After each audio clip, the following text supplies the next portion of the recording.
Shift, a college admissions, ACT, SAT, and CLT podcast for a changing world. I'm Tyler, the founder of Achievable, and we have an affordable ACT and CLT course that includes everything you need to ace these exams. A full textbook, tons of review questions backed by our memory-enhancing algorithm, videos on key topics, a built-in study planner, and full-length practice exams. You can get a free trial by going to achievable.me, and if you like it, use the code podcast to get 10% off at checkout. Now, let's get started. Today, I've got Teege Mettille with me, and he is at EnrollML and also is the author of the book, The Admissions Counselor's Malaise. So I'd love, Teege, if you could introduce yourself and, talk a little bit more about your company or your book or whatever. Yes, is the best way to get introduced. Yeah, absolutely, Tyler. Thank you. So for folks who I've not met yet, who are listening, my name is Teege Mettille. I am the Director of Enrollment Success here at EnrollML, an edtech company that works with colleges and universities to maximize the benefit of their enrollment operation that they receive.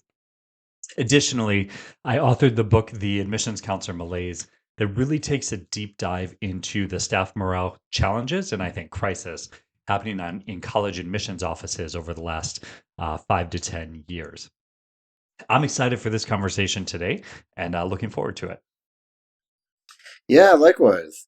Yeah, so today, I think this is kind of the big topic on a lot of people's minds, especially as we're going into as people are starting to think about their essays this year, is how is AI going to change the college admissions process? And I think that the obvious start to this is a lot of people are already, whether it's approved or not by the school, using AI to write their essays, either draft them or write them in wholesale, right? And I think that there's a lot of sort of follow-on, knock-on effects from that. Maybe we start there, actually. I think, so obviously, the first and most straightforward place that AI is going to change the admission process is probably the essay writing. And what's the current state today, and kind of where do you think things are headed? What do you think the trend is? Yeah, you're right to start with the essay. There's a number of ways that AI is going to impact the college admissions process for students, families, and colleges. And the essay is the most visible part, but nowhere near the most significant in my view. However, because students stress about the essay so much, and because ChatGPT and similar products has just such an alluring answer to that, it is Right. where the mind goes first. So there's definitely that. The short answer, right? A lot of students are writing their essay by ChatGPT, which means the essay is less stressful for students to write, less helpful and useful for colleges to receive, and kind of losing power as a predictive indicator of a student's ability to succeed at a college or university. So, students are Right. Yeah. Well, Go ahead. one of the things that I wanted to ask about, I have just seen a lot of AI writing as a marketing person. And so I imagine that if you're reading college essays for a living, you also can get pretty good, like I am already pretty good at identifying when AI wrote something. Well, There's a couple of pretty obvious tells. And so go ahead. Yeah, well, it's like there's a beautiful tapestry of ideas that just tell you when something was written by AI. Yeah. Yeah, and it's also that's actually really funny. I like that. Right? It's very much like you highlighted one of them, right? It's it's the overuse of vocabulary. It's the sentences that come in sets of 3 always. Like there's or my favorite thing is what I call sentence comma which means, right? Or it's you get a complete sentence and then they just put a comma at the end and then they are like which led to the decrease in deer population, right? It's just okay, where did that come from? There's so many things that, and yeah, delve, another favorite one, right? The vocab words that no human ever uses. So if talking to admissions counselors today, when they see essays that are AI written, and I imagine at some of the schools they see a lot, you can't can you disqualify everybody that uses an AI essay, or is it to the point now where it's well, then I throw out half my class, right?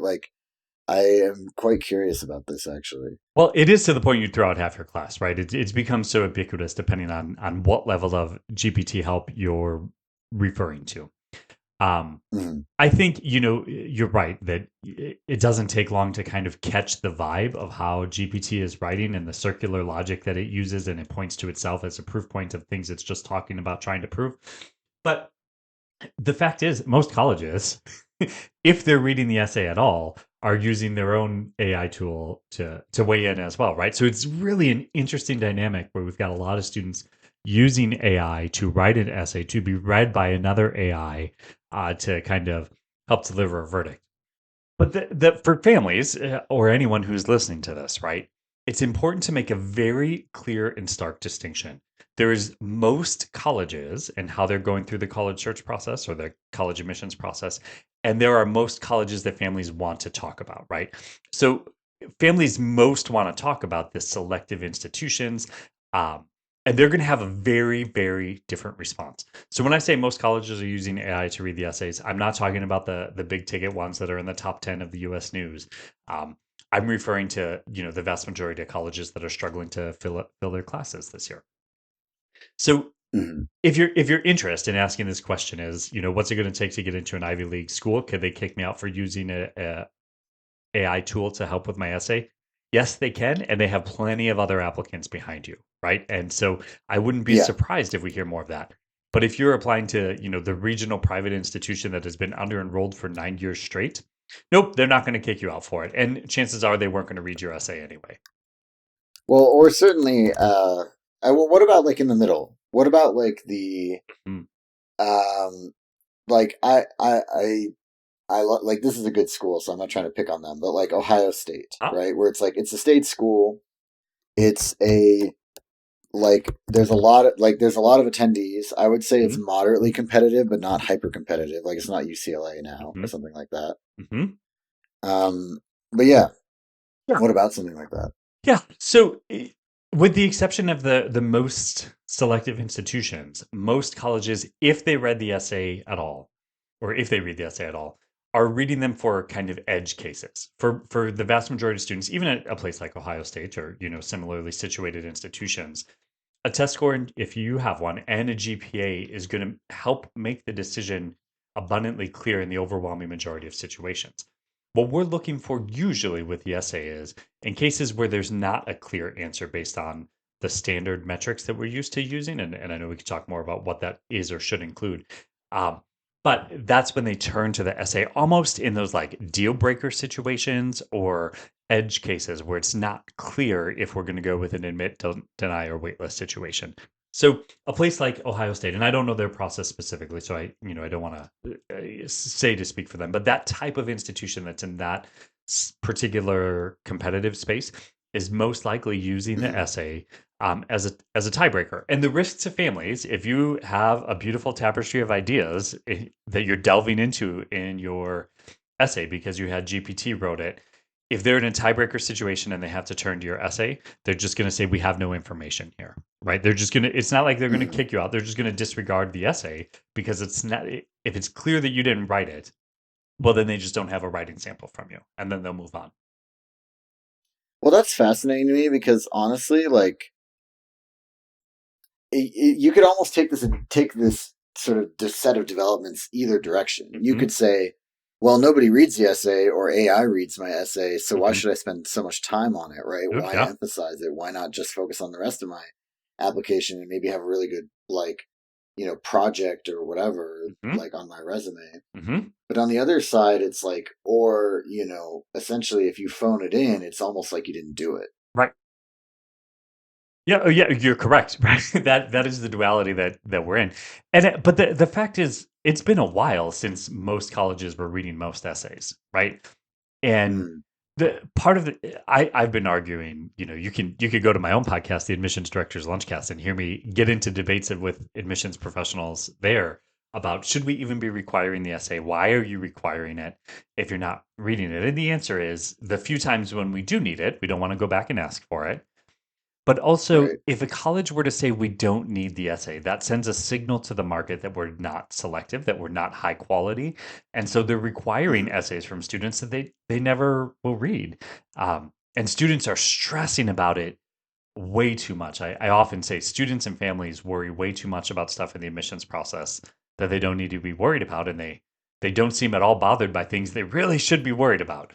And the essay is one of those things. Families pay way more attention to it than they need to, again, with the exception of the highly selective institutions.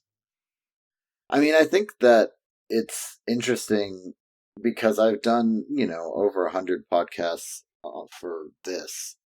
And one of the most common things that college admissions counselor consultants, Hmm. like the people with independent businesses, Yep. talk about is the essay. Huh? And it's basically like you need to have a passion project or what have you, right? Like I think it's like there's a lot of names for it, like a capstone Hmm. or Hmm. whatever. And you need to do that. And then that will give you the ammunition you need to write a great essay. And then the great essay will get you in because everybody has a 4.0 GPA and everybody has great test scores. And Yes. so, like, this is running what you're talking about, which I'm, fascinated by, Hmm. is like running counter to kind of all of those ideas.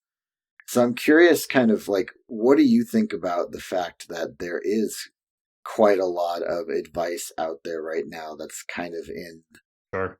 that, like, that focuses on the essay in a Hmm. world where, again, GPA is being de-emphasized and other stuff like that. I'm curious. Yeah. No, it's definitely by the time you get to your junior year, your senior year, the essay is the last lever you have. So I'm not suggesting Right. that it's You can't go back in time and fix your grades sophomore year, you right? you got it. So your best play then is to put whatever your GPA is, whatever your test score is, if you have or are submitting tests, is to turn to the rest of the application. And I'm just saying that for most institutions, the rest of the application for most students, and I think that's understating it, is not determinative. It could be. Right. And if you need it to be, you better sure have put in the work to get it as good as possible. And, you know, it is impossible to know exactly which institutions you'll be marginal for admission on and things like that. So it's good advice and it's advice I support. So I'm not trying to suggest don't worry about the essay.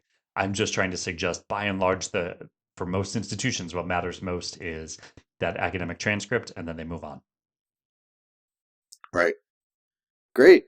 Yeah. And so I guess then now to kind of loop back to the beginning, right? How is AI transforming the college admissions process? Mm. I mean, the corollary, I guess, is it starts with how AI is transforming your high school education experience. Anyway, Yes, that's I don't know if that's too meta, but no. it's definitely related. Tyler, I'm so glad you said that because that's where I was going was the first way AI is impacting the college admissions process is how it's impacting the student's high school experience. So if you're being trained and learning about the AI tools and kind of the future that AI is going to bring as best as we know it right now, you're going to obviously bring that with you into your college search, into your college experience. So the impact that AI is having on high school education is the first place it's coming that AI is coming into the college admissions process, and I don't think we can lose sight of that.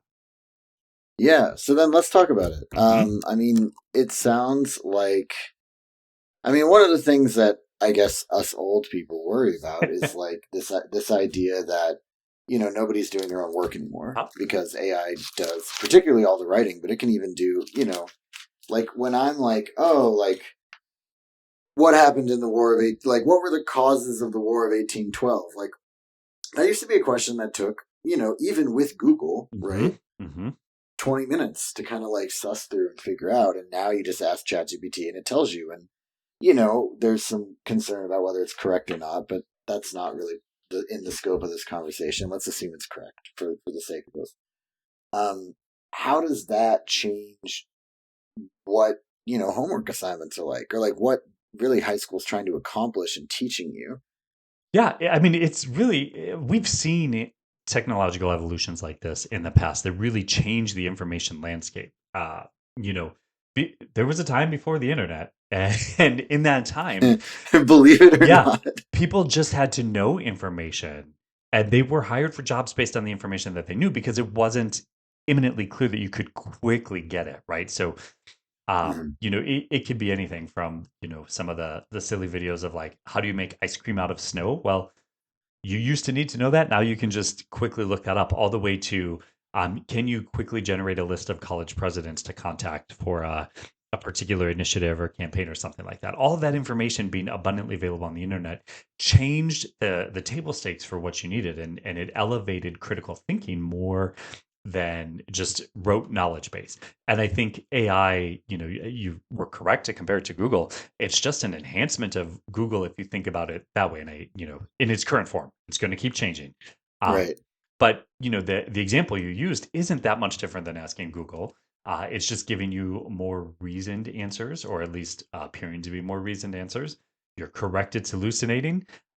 Just the same way Google will kick out bad responses sometimes, right? So, uh, Right. what it's going to need to do, what it's going to require, is all of us um, to further develop. And I don't know that we have positive indicators in society of our ability to do this, but we're going to need to be even better consumers of information and identify the good from the bad. And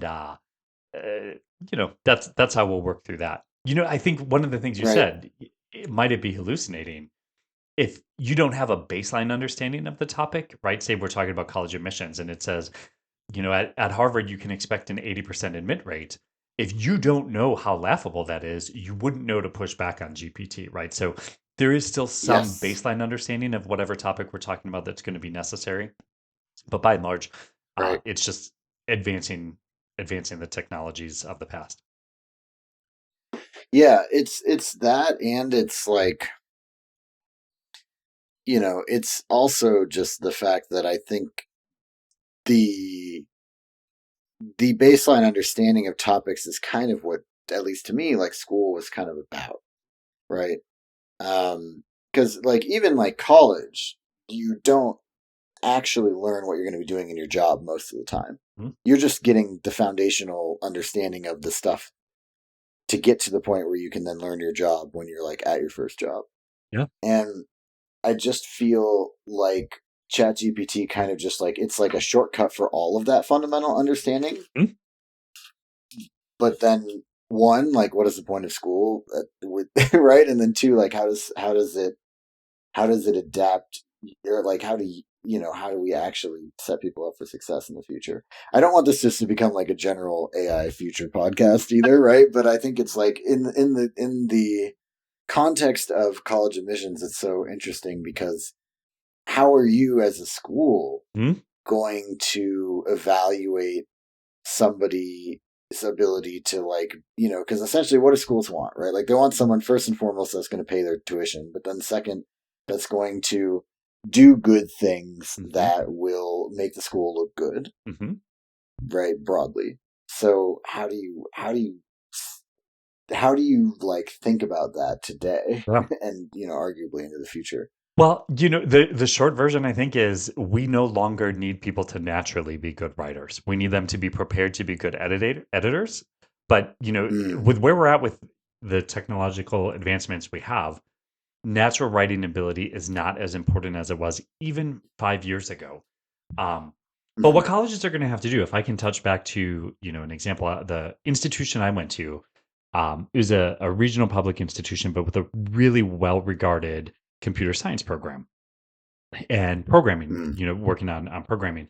And I graduated college in 2004, right alongside, I was a humanities major, but right alongside people who had a computer science degree and could turn out amazing JavaScript because they were deeply trained for it.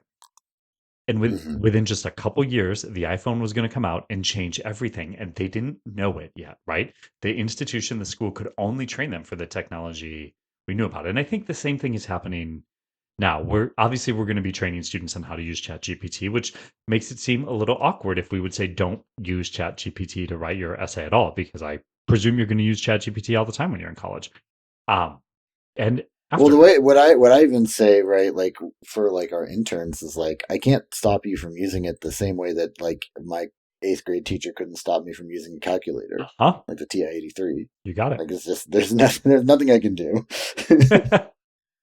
Yeah. No, that's spot on. So I think again, what colleges and the colleges that are gearing up for the future are going to be looking at ways to leverage the existing technological reality and still provide a unique value. Because what you said was, what is the role of school in this environment where you can just pick up everything up from a well written prompt? Well, it's the ability to tell the difference. It remains critical thinking. It remains the liberal arts, the high level concepting and thinking through challenges and problems. And I think that hasn't been replaced. In fact, I actually think that's become more important. And let me tell you why. If you haven't read a bunch of things written by ChatGPT, right? Or Tyler, Mhm. even remember the first time you read the phrase beautiful tapestry of ideas from ChatGPT, it sounds great. And Right. if you haven't seen it 100 times, you wouldn't know how obvious it is that it's written by a computer. So you wouldn't know to like guard against that. And all sorts of similar things are going to be happening in the future, right? Is the folks that make the best use of this technology are going to be able to adapt and blend to it and bring still together a human element that is otherwise missing. Yeah. Yeah, and I think it's also, I think the way that I try to tell people to use this stuff is like it's a tool to get you from A to Z. Like Mhm. think of it like a truck, not like a thing that, solves all your problems magically, like a genie. Mhm. And when it comes to the college admissions process, I think there's a lot of ways that you should be using it already, right? I actually think, my one of my favorite ways to use ChatGPT is research. Like, build me a table with, the top 20 programs for marine biology based on U.S. News World Report and include a hyperlink to each of their program websites, Mhm. right? Ta-da, you just save 30 minutes, Mhm. right? And then you can start go sifting through that. I think like things like that are how I can see AI helping the college admissions process, hopefully. Yeah, oh, it'll definitely help with list building, understanding kind of student reviews, getting a sense of it. Just think about it. If you were able to go, I mean, you can do it now, right? I've been working with some students to do it. You can go to GPT and say, here's the type of institution I like, or I just visited this college and really liked these four Mm, aspects of it. Give me 5 colleges like it, but further away or closer or with fewer students, right? Things like that are going to or within an hour of a ski resort. within an hour of a ski resort, right? Or anything like that. It again, this is part of what I was talking about of, you know, what you know in like your existing knowledge base is less important than your ability to navigate through these things. So there are independent educational consultants who can put together a list for you and charge you a fairly healthy sum based on their knowledge and their campus visits. And the human element probably adds some level of richness to the results. But working with Right. GPT, the knowledge base is pretty close to limitless, right? And you can Yeah. customize it and go back and forth with it and say, I don't like this, or you misunderstood, or oh, I didn't mean, I'm not actually interested in going to school in Indiana or Massachusetts or Maine or whatever the case is.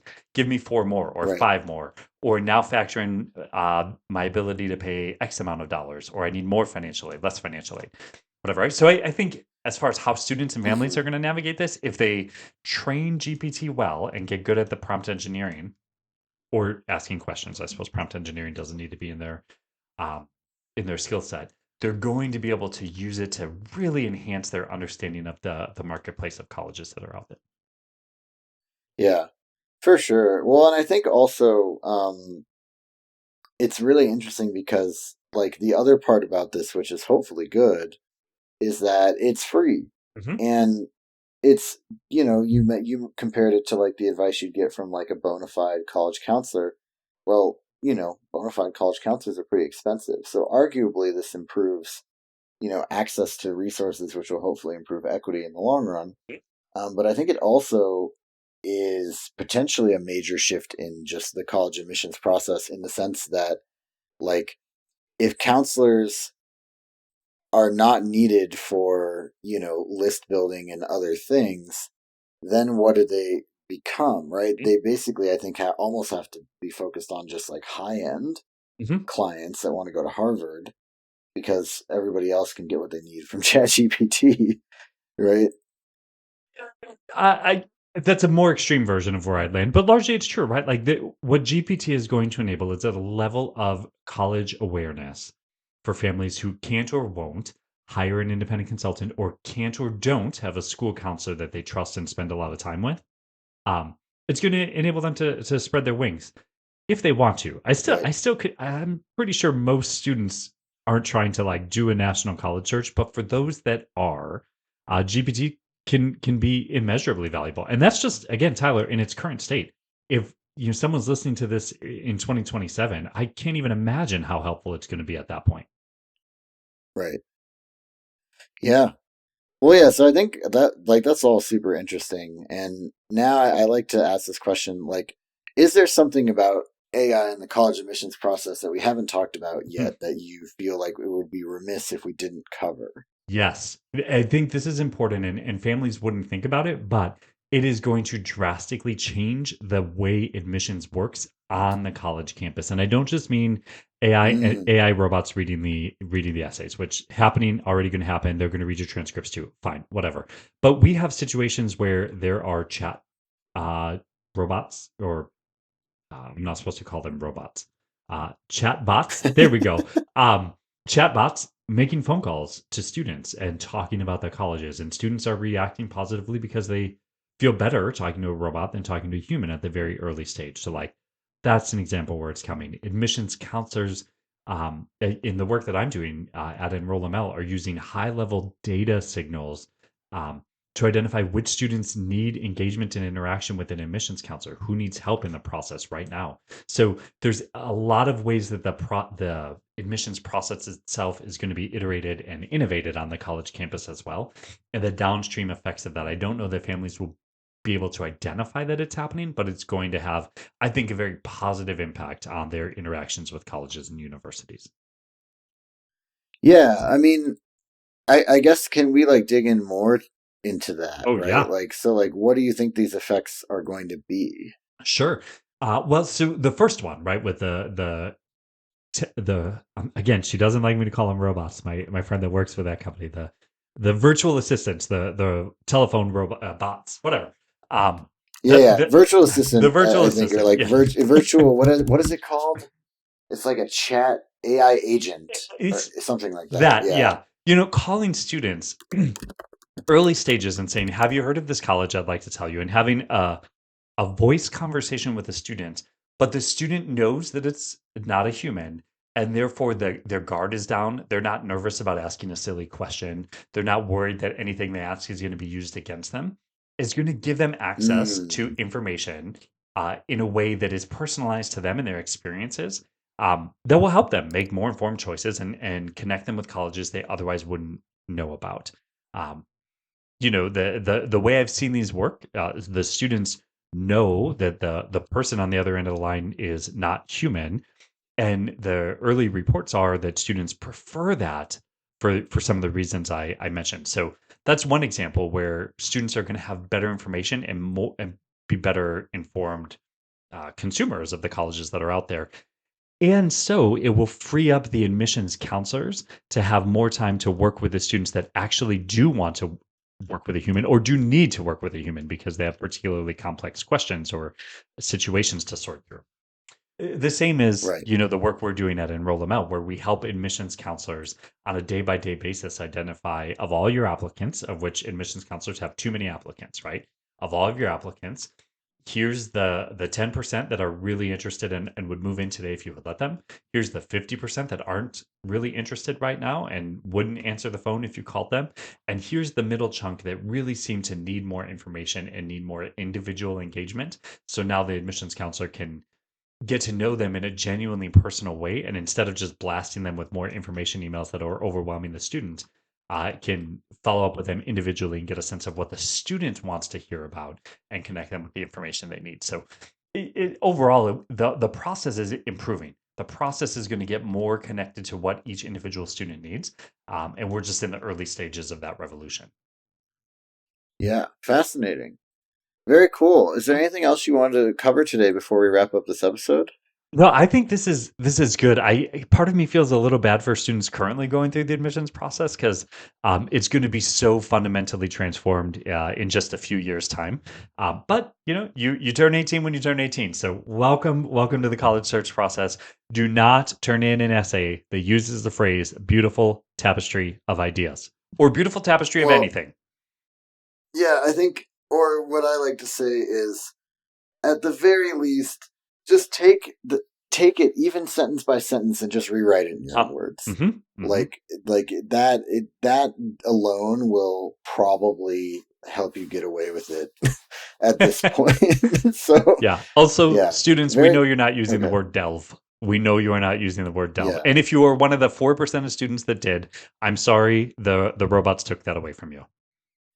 right. And perchance you're using a lot of conjunctions and other strange things like that. Mm. Like maybe don't Yeah. try to Yeah. write like for your fifth grade, like your little sister or cousin. It turns out that when you get into the working world, that's what people want anyway. Yeah. All right, great. Well, thank you so much. This has been Shift, a college admissions podcast for a changing world, hosted by Tyler from Achievable, with Teege Mettille from EnrollML, and from his book, The Admissions Counselor's Malaise. And you can get a free trial of Achievable's ACT or CLT courses by going to achievable.me. And be sure to use the code podcast to get 10% off at checkout.